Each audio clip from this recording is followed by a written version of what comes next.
Hello, my name is Dr. Caroline Heldman, and I'm the Executive Director of the Representation Project. As you know, we are a gender justice organization founded by Jennifer Siebel Newsom over a decade ago in order to combat harmful gender norms and stereotypes. And this interview is part of our Boys Will Be Boys campaign, which is boys will be whatever we teach them to be. Boys will be boys, which means they will be whatever they want to be to fulfill their full human potential. This is really a love letter to boys and men about healthy masculinity. And I am delighted to be interviewing Carlos Gómez today. So let's talk about Carlos. You may recognize his face. He is the International Book Award-winning author of the poetry collection Fractures. Fractures was selected by Pulitzer Prize winner and 19th U.S. Poet Laureate Natasha Trethewey as the winner of the Felix Pollock Prize. Carlos has written a memoir called Man Up, Reimagining Modern Manhood, which is basically the topic of our conversation today. He is the star of HBO's Def Poetry Jam, and you may recognize him from his viral poems, What Latinos Look Like, Where Are You Really From, and others that have garnered over 10 million views on social media. Carlos has delivered keynotes and facilitated workshops at over 1,000 colleges, universities, independent schools, and companies in 47 U.S. states and 27 countries across 6 continents. This is quite a bio. I love this. You've also collaborated with John Legend on a project to counteract bullying. You co-starred in the Spike Lee film Inside Man with Denzel Washington, and you drew a standing ovation at the Obama White House. Carlos is a graduate of the University of Pennsylvania and the MFA program for writers at Warren Wilson College. He was named the 2021 Georgia Author of the Year by the Georgia Writers Association, 2016 Best Diversity Artist by Campus Activities Magazine, and Artist of the Year at the 2009 Promoting Outstanding Writers Award. He is a proud Colombian American and the father of 2. Welcome, Carlos. So good to see you today. Great to see you. 2 things out the gate. Number 1, should I call you Dr. Heldman or Caroline? Just Caroline. I would hedge toward Dr. Heldman, but I also don't want to be too formal. I feel like if anybody gets a PhD or they're a medical doctor and a physician, I'm going to call you doctor, but I want to call you the name that you want to be called. No, Caroline is fine. And I hear you. I'm all about women retaining their professional titles, especially. So 2 thumbs up. Yeah, I've been in enough conferences where, it's like 5 PhDs and they're like 4 men and 1 woman. And it's like Dr. Armstrong, Dr. James, Dr. Harrington, Dr. Irving, and Caroline, thanks for coming. And you're like, wow, I wonder who Caroline is, just hanging out on stage. The second thing, I wish I had sent you a bio so it could have been under 10 words. But I like the long ones, Carlos. I'm glad everyone knows like the bare bones of your accomplishments. It's pretty cool too. Denzel Washington, the Obama White House. Come on, so good. It's amazing to be here. I love the work of the Representation Project. I love the mask you live in. I love all the things you do. So it's a big honor to be here talking with you. Well, it's mutual. And let's jump right in. Tell us, so you dedicate your life to essentially healthy manhood, healthy masculinity. You do a lot of different work in this space. But I'm just curious, at what point and how did you know that this is going to be something that was really going to shape your life and be a big part of your work? Yeah, I mean, I think an important thing for me to say is that, all of my work professionally and artistically is an extension of my personal work, which is very much rooted in me trying to excavate and reckon with all the many deeply flawed selves that I have been. And I think that work emerges out of being in a place of tremendous despair, depression in my late teens. When I was 17 years old, as I often like to say, I'd spent more than a decade sort of meticulously constructing myself into what I thought was the only version of masculinity that I was allowed to embody, which was in fact the opposite of so many of the core qualities who make up who I am, which is, I think, hopefully I've gotten much closer back to now as a father of 2 and as a husband, and as a friend and as a partner and all these things, which is that 6-year-old version of me that was tenderhearted and nurturing and compassionate and collaborative and highly verbal and curious and emotionally literate and emotionally open. And in the world that I grew up in, and I know for maybe some younger generational folks that might be tuning in, this might sound really strange. And to folks that are, maybe elder millennials like me or Gen Xers and above will know exactly what I'm talking about. I didn't have a lot of different versions of masculinity that were modeled for me. I felt like all those qualities that made up who I was were things that I seemed to understand were things I couldn't be. So I said, cool, I have to be the opposite. So I have to shut down my emotion. I have to shut down my creativity and my artistic inclinations. I have to build myself into an athlete. I need to bench 285 pounds and have a six pack and be the king of everything and dominate everything and, sleep with as many women as possible. And, my life will be built around that.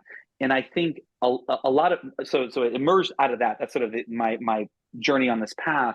But a lot of, this work, and this is through my memoir, through essays, poems, a couple of plays, tons of different types of work around this in different things tied to literacy, I think is me really reckoning with ways that I've been very, very flawed versions of masculinity, and reckoning with the ways that I've been complicit, in the ways that I've embodied a lot of the things that, I absolutely do not co-sign on a conscious level, but maybe participating in. And I think something that was a bit challenging for me, if I could be really candid, maybe even provocative out the gate, when I first entered this realm, and I was in spaces with a lot of other men who were talking about ways to reimagine masculinities, plural, ways to model healthier ways and more inclusive and more expansive ways of being a man. There was a lot of jargon and really thoughtfully rendered in language and very eloquent ways of talking around things. There wasn't a lot of people pointing at themselves and saying, this is the way that I've failed, And I think that's one of those things with me where even it's like every day I'm peeling back more and more things and thinking, wow, this is something that you need to look at and you need to reckon with if you want to be the father you need to become and the husband you need to become. And I hope that, I think that that's in so much of my work. I think it's why I've been able to invite a lot of men into this conversation that otherwise and very assertively do not want to think about or question some of the things they've been socialized to believe about being a man, is because my approach is very much like, watch me hold a mirror to myself and listen to the ways that I have gotten things wrong. I've failed. I've come up short. I've not been a great version of myself. And these are the ways I move through that. And this is what I learned from that. And what can I ask you to kind of define the contours of I avoid the term toxic masculinity because it does really feel like a condemnation of men, or at least that's how it's often taken, but restrictive masculinity, right? You really rejected a lot of those elements. Can you talk to us about what those elements are that you've rejected and where they come from? Yeah, I mean, I think the biggest thing is that so many things that I was taught to believe, I grew up in a very machismo culture that had a very one-dimensional notion of what masculinity is, that very much had these ideas of masculinity is determined by what you can provide and not in terms of, emotional support or showing up for a friend. It's like, what can you provide in terms of money, in terms of status, in terms of physical brute force, in terms of, whatever it might be, like things like that. And so many of those ideas that I was taught to internalize were huge blocks to intimacy and connection with myself and also the people around me. Obviously we know the studies of what happens with boys, at the beginning of middle school when they start to lose all these really rich friendships with other boys, that many boys as they become men never forge again. And I think that, I encounter so many boys and men, like older boys, like 17, 18, or men who are 70 or 80 who say, I don't have any close male friends, or I don't have any friends, period. And so I think for me, so many of those things that I was taught to participate in were huge blocks, whether it's the idea of sexuality as a sort of performative domain of violence and domination and conquest, or that your career and the things you do in your life is sort of this parade of achievement. I think so many of those things are not bringing you closer to your purpose, to knowing yourself, to having all these different facets of yourself be aligned. And so I think that's something that I continue to seek and to sort of reach toward is, what are the ways that I can align all these different parts of myself, be closer connected to myself so that I can be closer connected to other people. And of course, a catalyst for all of that has to be the ability to be humble and also to be vulnerable. And those were things that, my gosh, in my early 20s and late teens, I was always a really sensitive kid. I didn't want anything to do with my vulnerability. And, I think a turning point for me with my relationship to my own sensitivity and the idea of vulnerability was when I was 23 in an acting class, and I got very emotional during this. It's the final monologue in this play called I Never Sang for My Father. And it's about this, that the protagonist has had this really strained relationship with his father. And his father has suddenly passed away, and they never were able to make amends. And he was never able to sort of meaningfully connect with his father and make things right, or come to some place where they could just let go of all the heaviness they'd carried their whole relationship. And I was in a moment where I was in the midst of this almost decade-long, really strained period with my own father. And I got so emotional, I couldn't even say the first word of the monologue. And I was just, sobbing. And I'm doing this in front of my whole acting class. And my acting teacher pulled me in the hallway, and he pulled me aside. He said, "Why are you apologizing?" I kept saying, "I'm sorry, I'm sorry, I'm sorry." He's like, "Can I curse on this?" Yes. Okay. I was like, I don't know if this is like, what the age restrictions are. And he said, you know what he said? He said, "Fuck the monologue." He said, "Your whole life you were made to believe that well of tenderness right here in your magic center, in your torso, is something to fear, something to be terrified of, something to hide from the world." He's like, "That's a lie." He's like, "That is where all of your meaningful power lives." And he's like, and when I say power, I mean the power to connect, the power to command a room in the ways an artist is always trying to. He said, "That's the well that you draw from. That is your power." And I think that that's something that's stuck with me since that day. And it's unlocked so many things for me, hopefully being able to peel back a lot of those layers and take off those masks and carve away a lot of that wreckage and that armor I used to carry, to be a better version of myself and shed many selves that were not great versions, to be a better father, to be able to be a husband that shows up and is a good husband or attempts to be every day. So I mean, that was a long answer to your question, but that was kind of the trajectory of like where I kind of started and then kind of where I am currently. But again, this is important. There is no arrival point, of course. I continue to be a deeply flawed, seeking version that is reaching toward the many versions I need to be. But hopefully I'm in a much healthier, more expansive place today than I was last year or last decade or when I was 17. Beautiful. And I love the redefining of vulnerability as power.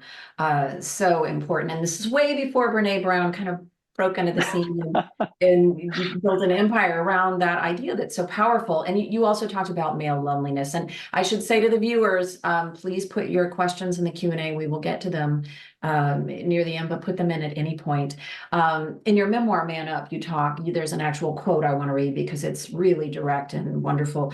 "I am tired of men dying because they feel alone, feeling like they are destined for prison or monotony or gender role playing or anything less than their most divine of dreams." So tell us about this kind of dream killing, the messages that men receive and why they're so soul crushing, and of course what we can do about that.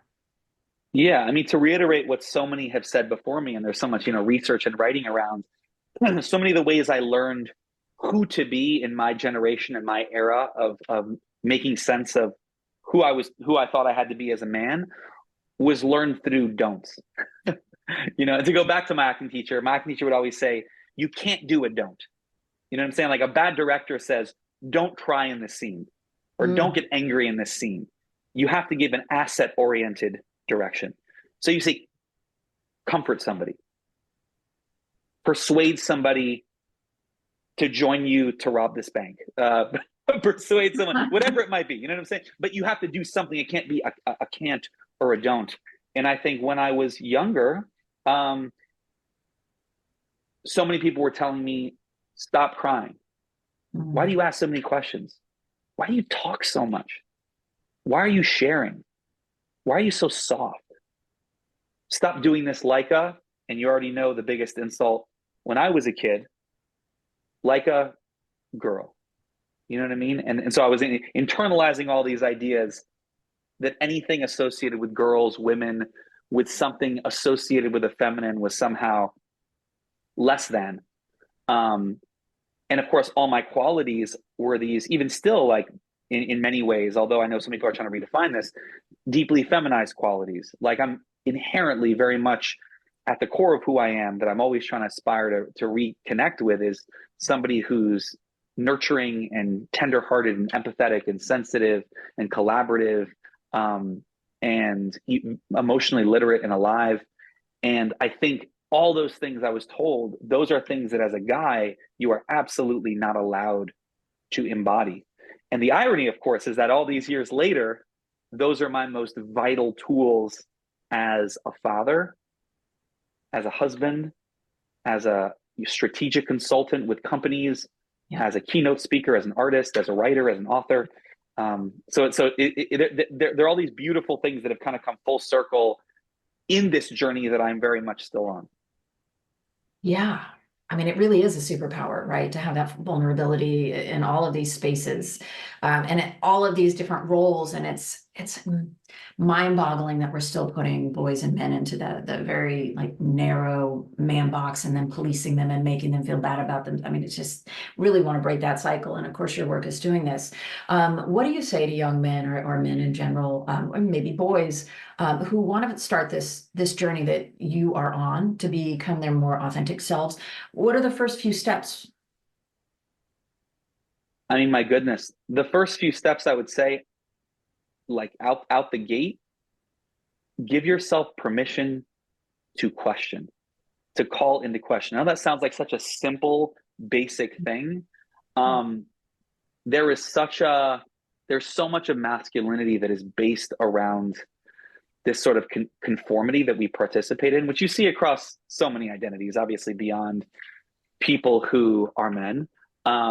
There's so many things where it's where people say, I mean, all the culture around like guy code, bro code, like whatever else. It's all these things about we have to be conspirators in this way where we are holding the line, where we are staying in line. I mean, I think that one thing that gave me, I think, permission to question was I moved a lot growing up and I had a lot of time as an outsider and as an outcast. And Mm. so I think one of my coping strategies that I developed was being very comfortable being on the outside and being a loner, and also being having an issue with authority and being a bit defiant. And so I think that enabled the possibility of me questioning things that frankly, for a long period of time, I just did what a lot of people did. I was like, well, this is what I was told to do, so I guess I have to participate in this. But then it was really when I got to college and I had some literal and figurative distance from my family and things that were very familiar, where I was already kind of dislocated by that experience in a healthy way, in a constructive way. And then I was kind of like, why is this a thing? And I think sometimes a small amount of distance, and also being in community with people who might be a little bit older, who are like, that's silly. Why do you believe that? And Mm. you take that in and you say, wow, that is strange. Like I noticed how limited and how scripted even male affection or male physical interaction was in my era. Like in my era, which thankfully I think quite different than now in a lot of ways. I mean, I remember like growing up in the era where like, I call it like the man pound. Like we would literally give each other a pound and then flex our biceps so our chests wouldn't touch. And I joke like we didn't want our chest to touch. Didn't know what was going to happen then. You know what I'm saying? Like, and to me that was like a literal. It was a literal and also like metaphoric, chasm, and block to intimacy between men. To say, okay, cool. I always keep you literally. We're each holding each other a half arm's length away. We're always going to stay an arm's length away from each other. And I was thinking, what is this about? Why is this? And do I want to participate in this? I remember being 18, 19 in college and thinking, this seems really silly. I don't want to do this anymore. And so, and this is another thing I would say too, I say this to people of all ages. I say every single one of us is, whether we want to accept it or not, we are each playing the role of a catalyst and a mentor to someone else. And we're often a mentor, most importantly, when we don't realize it. I say when you're on the bus and that 5-year-old is watching you, you may not want to be a mentor, but you're being one and you're being a role model. Like you may not want to be a mentor or role model like at the frat party, but you're being one, if you're a junior for the freshman who's there. So I think about that a lot. And especially when I'm literally on a stage and I'm in front of high schoolers or university students or even, employees at a company, I'm always thinking, up here, I have a responsibility as a world maker. And the things that I am embodying up here in front of them are quite literally have the possibility of opening up worlds, because I had men and I had people who modeled that in front of me across the gender continuum. But I remember when I was 17, seeing a man up there, vulnerable and connected and emotional and present and generous and tender.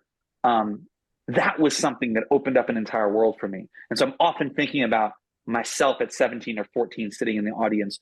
Who did he most need? Okay, Carlos, you need to be that guy right now. I love that. Well, it's a great segue into another question about what you would tell your younger self if you could speak with him, 13, 14. Oh my gosh. I mean, I think the first thing I would say is that lesson that acting teacher gave me is, say, you've been lied to your whole life. That sensitivity that you've been running from since you were 6 years old and terrified of, that is the most powerful force that will unlock everything beautiful and profound in your life. And then I would also say, like, just speaking of Brene Brown, I mean, you are enough. There are so many conspiracies against us having the things we need, that are tied to so many things, that are tied to capitalism, that are tied to patriarchy, that are tied to white supremacy. And I would tell him, like so many of those things that are quirks or idiosyncrasies that you are really vulnerable about. As you grow into yourself, those are things that other people who deeply love you are going to cherish, not in spite of, but that's going to be more reasons to cherish you. And also, you and those people are going to be mirrors to each other, because you're going to cherish those things in other people that they may feel vulnerable about. And to me, that is how intimacy, real intimacy, is going to be enacted, when you're able to lean into that and be stripped and be vulnerable in that kind of way.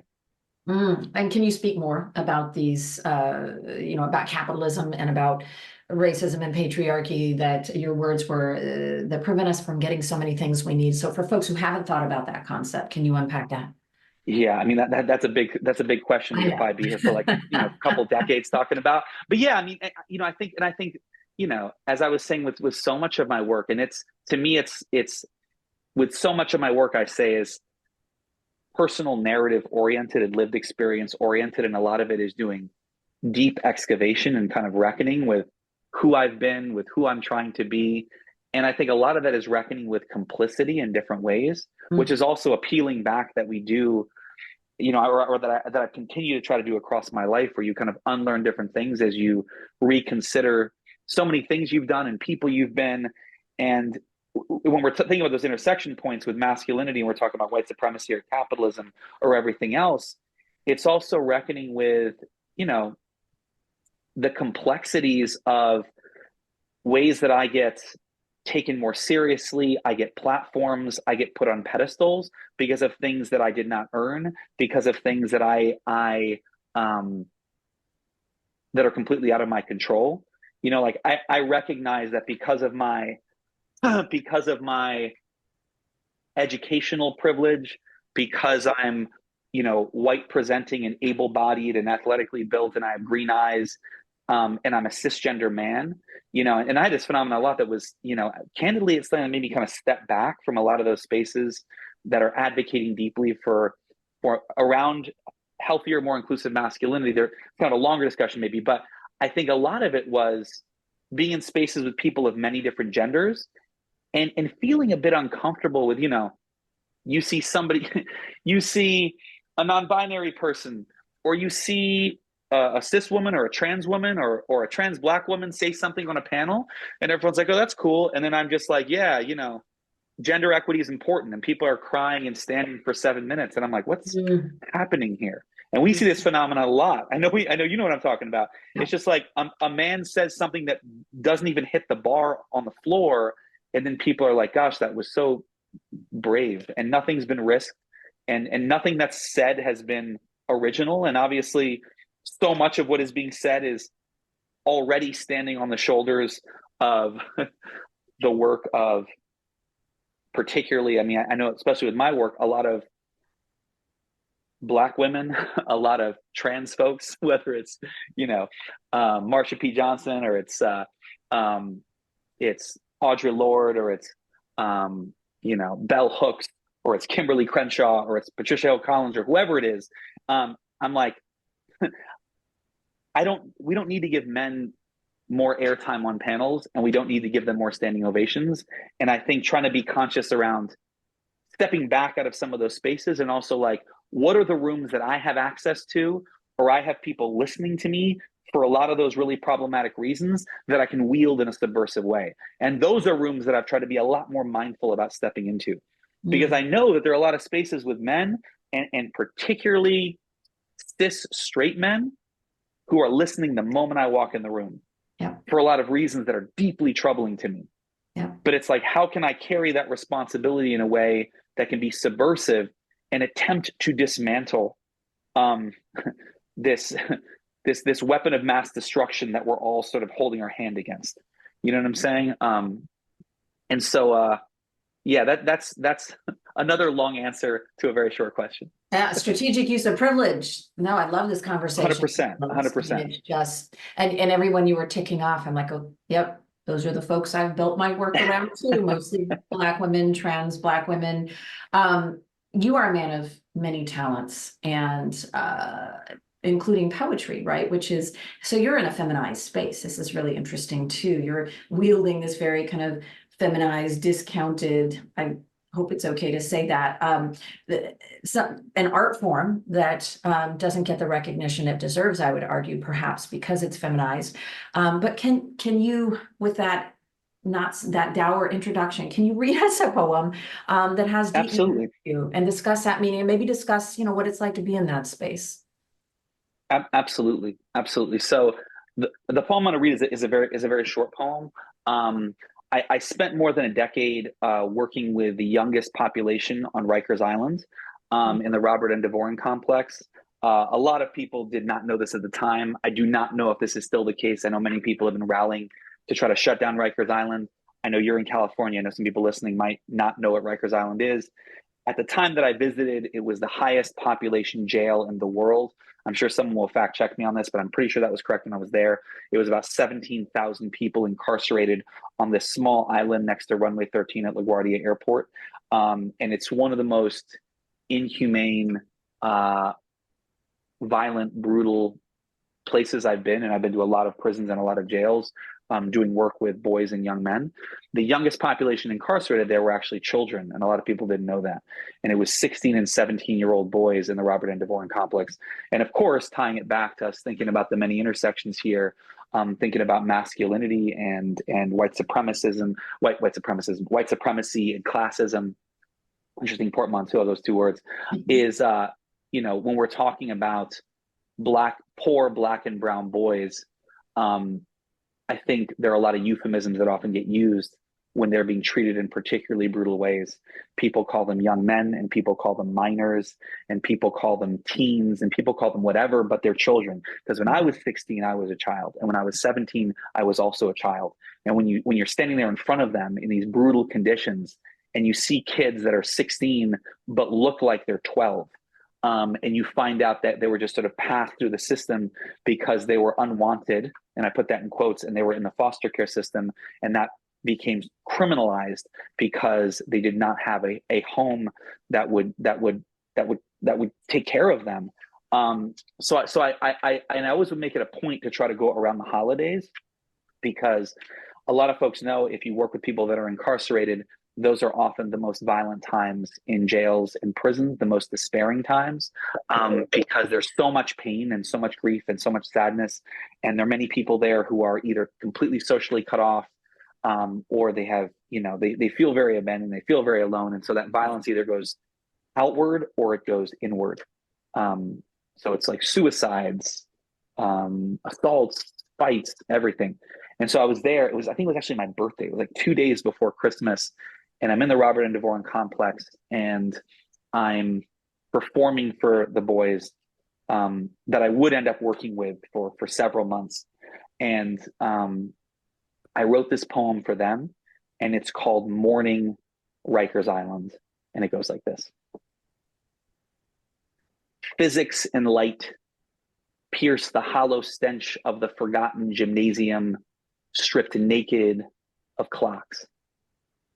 All the adolescent boys stop, offer their grief to each other like water, glancing out the only window they all share. A single ray unfolds its warmth across the dusty belly of the thudded parquet. And here's the miracle. The sun frees everyone to sing. Thank you. Beautiful. I'm clapping. Woo! Really, it really is extraordinary, Carlos. And you're using art, right, to humanize, to empower, to help people find their voices. And I'm going to just ask one more question before. Yeah, of course. Awesome Q&A questions. It's about, you've talked about authenticity. You've talked about mentoring. I love this idea of creating worlds. And obviously you're doing a lot of this work in your own life. And you've also talked about the importance of friendship. If there's a young man watching now who's playing video games and maybe, porn, whatever is happening in their online life, and they're lonely, what do you say to them to get them out into the world, connected with other men, women, gender nonconforming folks? How do they make friends? How do they keep friends? How do they cultivate friends? Yeah. My partner gives me such crap about this because I feel like I'm always citing things on the fly because I riff so much. And as an artist, I care so much about citing accurately, but then I'm riffing in the moment and I think of the perfect thing, but I can't think of the person to cite. I feel like, not to throw you under the bus, but there's a very well-known TED Talk. Who is it that says vulnerability is the price of admission to a meaningful life? This is like literally top 5 most viewed. I'm sure somebody watched it. It's not Tony Porter. I love Tony, but it's not Tony Porter now.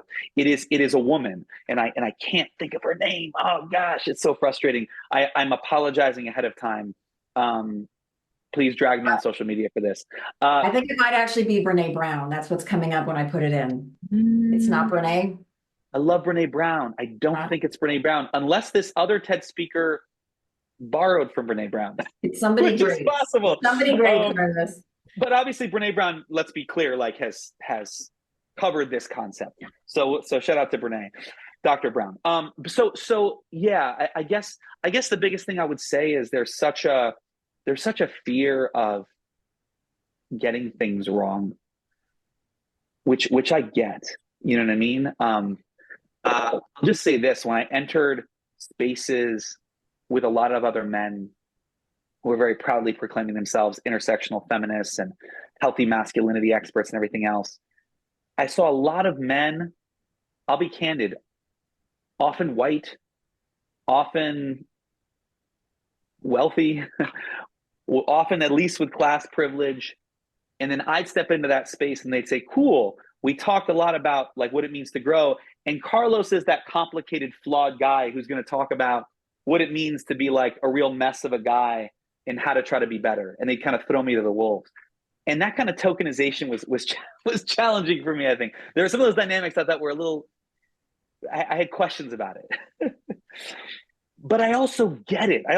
Like, we live in a world where often I think so many of us were like terrified. We're like, we feel terrified to get stuff wrong, to be vulnerable, to let people know the ways that we've got stuff wrong, which is all to say, I think if you're going to build meaningful relationships, let me tell you, the good stuff as you get older, oh my gosh, relish the awkwardness, relish the messy humanness, relish the quirky, weird things that this life offers you that you don't expect, and the surprises, which is to say, you're going to get stuff wrong, you're going to stammer, you're going to fumble, you're going to fail a friend, you're going to think you mess things up with a partner, and maybe you do mess it up. There's no way to do this perfectly. There's no way to do this in a way where we're not the person getting it wrong, failing, maybe even badly. And I think like the only way for us to get out there and build meaningful bonds is to risk getting it wrong. But I think the reward on the other side is there was a depth and richness of relationship that is only made possible when you've really been in the trenches with somebody. And my goodness, I know this is not, you asked about friendship, but anybody who's a parent out there knows what I'm talking about. I have an 8-year-old daughter and I have a 5-year-old son. And my partner and I know the depths of the trenches with our children. And it's recalibrated what love is.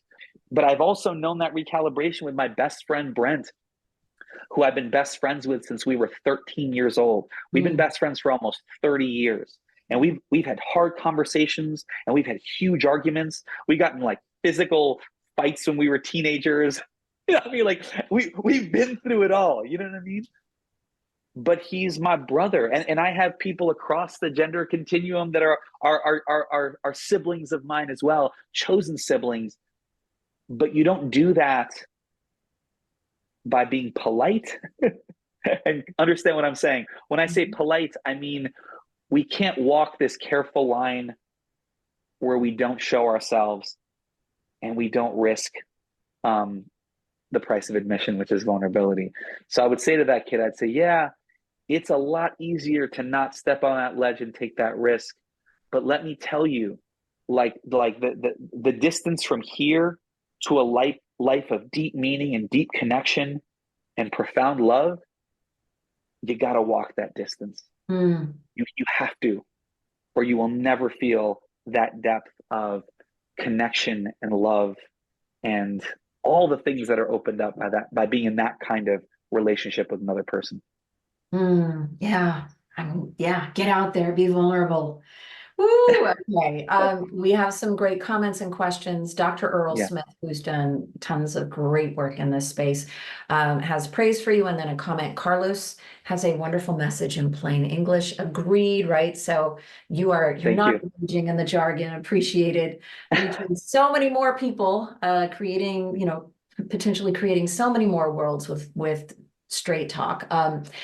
He also writes, my daughter, a PhD psychologist, resigned from Rikers about a year ago. She couldn't work in that space any longer. Can you speak more about some of the challenges I mean, it's mostly Black boys, right, who are incarcerated in Rikers, and maybe some Latin boys as well.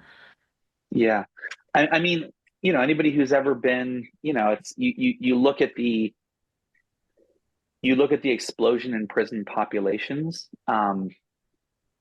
since the emergence of the war on drugs in the late 60s, but particularly with the for-profit prisons in the early 80s to now, the amount of people that we incarcerate is unprecedented in the world. Yep. By any measure. And you look at the disproportionate ways it targets poor Black and brown boys and men, poor Black and brown people, period, but particularly boys and men. And I think there's a kind of state sanctioned and systemic brutality that would never be accepted if those were white boys or white women or white people. Yep. And you see that in the way that laws are drawn and policies, but it's really something that's difficult. It's hard to explain, though it has been explained in documentaries and papers and poems, and but to even walk through the several different gates that you have to be buzzed in through to enter Rikers, and I've worked with people who are people serving life sentence without possibility of parole, and I understand. I recognize that I've worked with people who've done horrible things, and I've also worked with people who many of whom are victims of the social construct of crime in our country, which is in lineage with white supremacy, which is in lineage with the original sin of the United States, which is slavery. And I think that I don't know. I see so many things that continue to persist in the world that we live in that are completely antithetical to the values that are proclaimed by political leaders and our so-called founders and everything else. But those contradictions, as we know, if anybody who knows American history, have always been in place. But again, I guess the place I would leave it is, for anyone who ever steps into a space, I mean, you just be in the waiting area where you try to sign the logbook at Rikers, and you'll have a completely different perspective that there's no way to get reading or watching something. To smell Rikers in the summer is to feel a kind of systemic violence that I'm a poet and a writer, and I don't have the words for. And I hope that we can live in a world where, I don't know, I think of this quote that I saw above a jail I visited, Alameda Jail, where a lot of I was working with I think it was adolescents, actually. So a lot of adolescents, all like overwhelmingly poor Black adolescents from Oakland, are incarcerated in Northern California. And above this doorway, it says, "You are not the worst thing you have ever done." Mm. And I'm taking it back to Dr. Brene Brown, the difference between guilt and shame. You did a bad thing, or you are a bad person. Again, there are many people who are incarcerated because of things that are laws that criminalize them trying to survive in a world where systems were built to fail them specifically. And, a symptom of that as well is people being so failed where there are systemic things that happen. Again, does not excuse harming somebody, but there are environmental and systemic factors that make it a lot more likely that things are going to happen that might be horrific or violent. And I think I want to live in a world where accountability and healing can be centered in such a way where we can all grow and heal together, and we don't rely on punitive and systems built around state-sanctioned violence that we think are going to counteract things that they just don't do that. And we have plentiful evidence at this point to know a place like Rikers is not doing the thing it says it's supposed to do. Right. Though it is maybe doing the thing that some of the people who created it may have wanted it to do. Right. Which is violence and harm to deepen and to compound the violence and harm of these poor Black and brown folks who were already harmed and already failed by the state. No, absolutely. I mean, it is, in some ways, when you're taking the history back to slavery, it's working precisely as it was intended to, right? The new Jim Crow book was so powerful in making that argument. Yes. And I just think, not to get too theoretical, but Mbembe's idea of necropolitics, right? That some lives are so cheapened by the state and by social systems that it doesn't matter if they live or die, right? And so you have Black and brown men, Latin and Black men being shot at, killed 3 times and twice the rate of white people by police. You see the incarceration rates exploding. And I mean, that's such a useful lens for thinking about that we have defined certain people as subhuman, and this is capitalism and racism and patriarchy. Although patriarchy is working in an unusual way, right? Of defining men as their biology and men of color in particular as being inherently violent and being inherently bad. And then systems set up that literally rob them of their lives. And your description of Rikers reminds me so much of what I've witnessed. I haven't been to Rikers, but Angola prison in Louisiana, which has that same vibe of just, subhumanity and necropolitics. These are human beings for whom the state has decided it doesn't matter if they live or die, and it's just heartbreaking. And it's not random, right? It's raised. Not a lighter question. Your friend, Jeff Pereira, yes, Jeff, work in this space. Yes. Wait, really quickly, can I jump in before you even give Jeff's question? for anyone listening, I just want to shout out that Jeff Pereira, first of all, is one of the people I love and admire most in this world.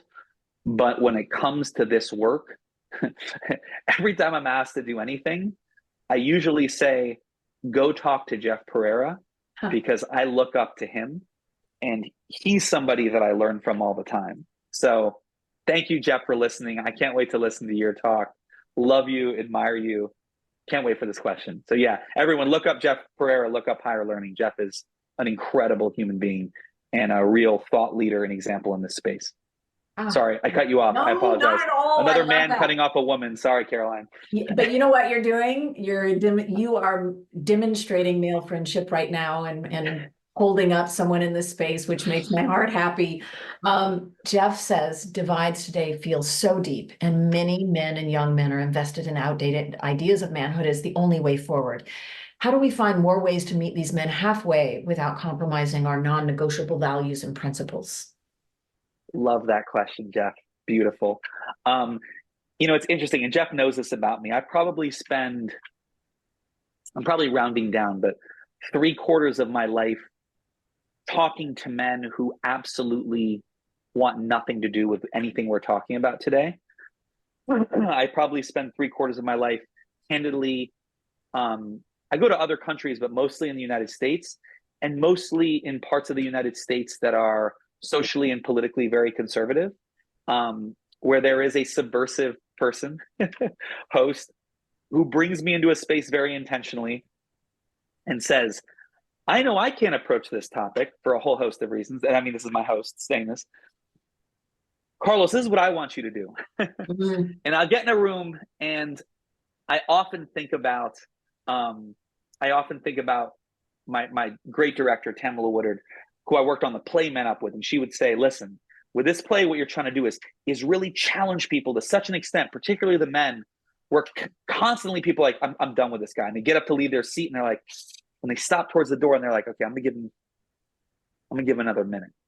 They're like, no, I'm done with him. They start turning around, like, he's kind of compelling. Okay, and so you're really like challenging that audience, but still finding a way to keep them in the room. And I would just say, I'm answering this in two parts, Jeff, and you know this. The first is as an artist and as a performer and as a speaker. My biggest tactic is I hold the mirror to myself. And I find that to be a really disarming way, particularly with men that are the most defensive about thinking about any of the things that we're talking about right now. And I know this, Jeff is asking a broader question about just like, we live in a very divided, intense time, but I find that as a general tool, when I root things in lived experience in the eye, and any of your therapists tuning in, the root things in the eye, right? I feel, etc. I think has a disarming quality.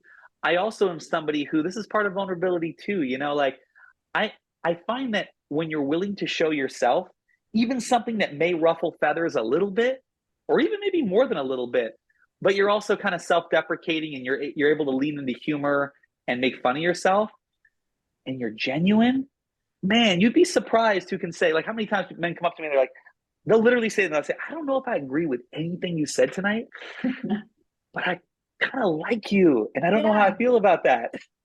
And we'll laugh about it. I was like, yeah, shake your head. I'll say, sure. And then we'll kind of talk. And then this is the second part of that question with Jeff. And this is obviously not me or you, Jeff, up there as a keynote speaker, as a consultant at a company or something else, is I love people and I am genuinely curious with people. And I genuinely, when I meet people, and especially with people that are very different than me, have very different lived experiences, have very different value systems, I will ask them non-snarky questions. I'll show them respect. I'll take them seriously. I won't condescend to them. And I'll ask questions seeking to understand and led by genuine humane curiosity. And I get it. You know what I'm saying? I get it. I think a lot of times you may hear someone say something or parrot something that may on its face be, or at its core, be deeply offensive or dehumanizing. But and this is maybe me growing up as the outsider and the new kid my whole life, I've always been more inclined towards the why underneath than the what that we see. And I think we're very much, especially with social media, like, what is this? What is this? What is this?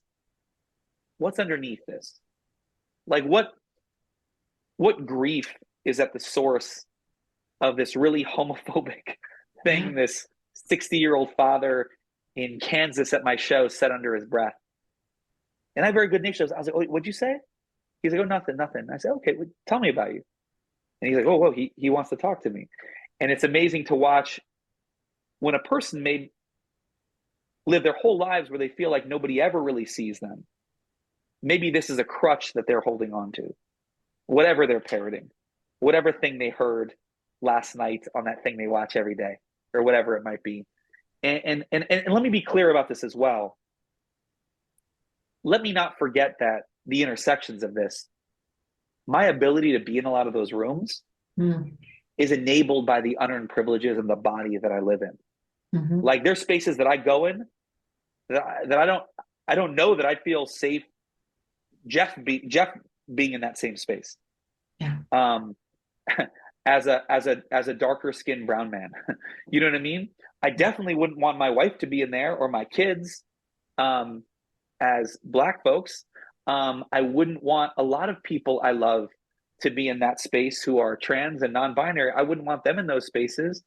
I know that people don't walk up to me feeling licensed to be threatening and intimidating because of, I'm not an imposing person, but I'm, above average height and athletically built and confident and have command in a room. I mean, I can't think in the last 10 years, the last time I had a man come up to me and threaten me. Though I know that happens a lot to people who live in different bodies and have different identities than I do. Happened to me this morning after talking about sexism and sexual assault on TV. Yep. All the time. Yeah, I know this. And I have friends who are women. I have friends who are folks of color. I have friends who are trans and non-binary and two-spirit and everything. And they get all kinds of stuff. Men feel a lot less licensed to me. And you also hear it in the little comments afterwards. Then, men come up to me and they're like, I didn't really know if I wanted to stay in the room and listen to you, but you're like a, you know what I mean? You're like a, you know what I mean? You're like a man's man. You're a dude. And I'm like, yeah. Tell me more about that. I don't know if I know what you mean. Tell me, let's unpack that. Tell me more about that. But unfortunately, I do know what they mean. Yeah. And for all those troubling reasons, that's sadly why they listen. Yeah. Yeah. That's sadly why they take seriously what I say. That's sadly why they feel confronted by it in a way where if you said it or someone else might say it, they'll just dismiss it outright. For all the reasons, unfortunately, that we know. Yeah. And in the interim, we strategically use our privilege, and hopefully we get to a world where someday men will listen to women. And looking forward to that world. We have 6 minutes, and I think we can get 2 questions. Yes, let's do it. 2 really important questions. Yes, I'm going to merge. Yes. They're both about young men and masculinity. The first, and then we'll put them together. What do you wish Gen Z and other generations knew about masculinity and misogyny? I know they're more woke in many ways. We do find more gender fluidity, less racism, right? But the data about them being more sexist is staggering. And then another person asks, kind of the same vein, masculinity definitions now allow overt expressions of woman-hating of mothers and many authority figures, right? The rise of the manosphere. I think that's what both of these viewers are asking about. But this person asks, how can you create boundaries while also extending compassion for seriously depressed or suicidal males? Ooh, wow. Big questions. First, I'm going to answer the first one. 2 things that, and to be clear, this is not me creating an original thought here. This is me riffing off things several people have already said or written about this. I would say first, in terms of Gen Z and younger men, there's a very dangerous thing that's happened that has a lot of effects that we're still wrapping our heads around the implications of, in terms of a lot more access to language or ideas that are often in TikTok length form. It's great to know about Frantz Fanon. It's maybe great to spend more than 60 seconds with Fanon's work. Do you know what I'm saying? Like, I love bell hooks. you should probably spend more than one TikTok reel with bell hooks. It's worth like reading a few books. You know what I'm saying? Like, like, yeah, like Kimberly Crenshaw's TED Talk is great, and you should probably explore further. You know what I'm saying? The TED Talk is very important though, and longer than a minute, right? With 15 minutes. But a good primer on intersectionality. I just think, and so I think there's this dangerous phenomenon where there are a lot of younger men, and this is the dangerous thing about how we can kind of perform our identities or our masculinity in socially acceptable ways, where they know all the jargon, they know all the language, but none of it is embodied. Or very little of it is apprehended in their bodies. And this is something why I often say as a performer or speaker, I often say, I'm in lineage with the great artists. I'm in lineage with John Coltrane and Nina Simone and, Sarah Jones. I'm not in lineage with the public scholars because I'm worried a lot more about what's apprehended than what's comprehended, because this is where real transformation happens. This is where we can have some cute, well-elocuted jargon that performs an identity that people believe. When it's in here, that's when we have to reckon and hold a mirror to ourselves. And so I think that a lot of it is trying to find ways, and I know there's a lot more stuff about like somatic therapy and somatic embodiment with a lot of this stuff, is like, how do we go internally and live and viscerally live in some of these things? And I think there's something really dangerous here with the younger men where they can play the game and say all the jargon and they know it and they've learned it through Instagram and TikTok reels, but they're not actually actualizing with either their behavior or internally.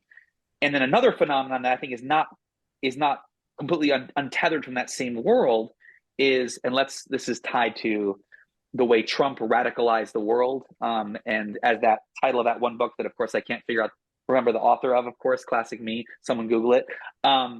But in that era, this emergence of people saying, forget woke culture, that's the pendulum swing, as it swings this way and swings back, where there are all these men who say, I'm tired of all this woke shit. Why can't we be men again? And you've seen this across history. You know what I'm saying?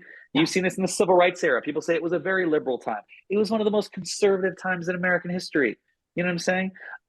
But of course, the story gets recrafted as we remember different things. You know what I'm saying? Mm-hmm. I mean, MLK was as supported before his assassination as people in the US supported Black Lives Matter, which is to say that 70% of white people absolutely detested it. So, I mean, let's be honest here. So I think a lot of this is also symptomatic of what our digital world and what social media and technology have normalized among the younger generation of boys.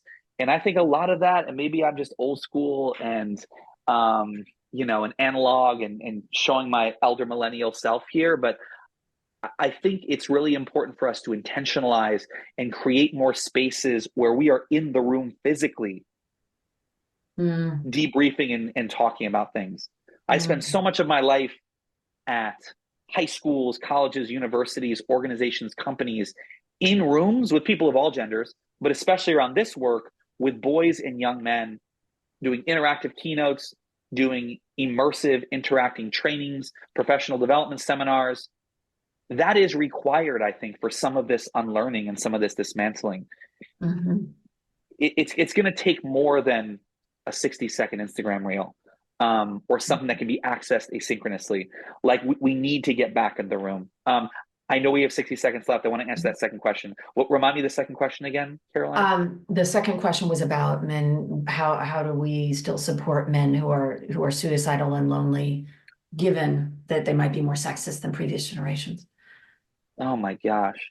That's a big question. I mean, I'll say this as a former social worker, and then also somebody who really wants to show up for my friends and my blood-related family and chosen family, and have a big network of people, and many who need tremendous emotional and mental support. You have to know where your capacity to support ends, and the ways that you can offer them resources in ways that you may not be a healthy resource. And I'm guilty of that, especially in younger versions of myself, where I think I try to show up for people in ways that actually was not healthy to either me or them. Now, of course, there may be things tied to cost and their financial standing where they maybe can't afford a therapist, but there are other ways that you can, support them and get them access to resources beyond hiring a therapist. But I would also say this in terms of the question tied into sexism.